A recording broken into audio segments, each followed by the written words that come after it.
अनधिकृत बांधलेल्या मशिदीवर कारवाई करण्यास उशीर का, असा सवाल नितेश राणे यांनी विचारला। केसनमध्ये असंख्य हिंदू तरी देखील कारवाई होत नसल्याचं नितेश राणे यांनी म्हटलंय। हिंदूच हिंदूंचे शत्रू, त्याचा प्रत्यय आम्हाला येतोय, असं देखील राणे यांनी म्हटलंय। गड किल्ल्यांवरील अतिक्रमण हटवणार शब्द देतो, अशी ग्वाही देखील त्यांनी दिली आहे। इस्तेमा नावाची नाटकं महाराष्ट्रामध्ये करायची नाहीत, असं देखील नितेश राणे म्हणाले।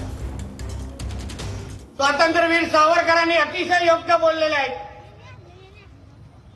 मुसलमानांपेक्षा हिंदूच हिंदूंचे शत्रू आहेत आणि त्याचा प्रत्यय आम्हाला आता येत आहे। त्या गड किल्ल्यांवरचं एक अतिक्रमण आम्ही ठेवणार नाही। जिथे हे हिरवे चादर टाकतात, हे एक पण अतिक्रमण तुम्हाला येणाऱ्या काळामध्ये दिसणार नाही। हा शब्द शिवरायांच्या समोर तुम्हाला मी देऊन जातो। पत्र लिहिलंय मी मुख्यमंत्री साहेबांना की हे इस्तेमा नावाचे हे जे काही नाटकं आहेत ना, हे आमच्या महाराष्ट्रामध्ये बंद झाली पाहिजेत।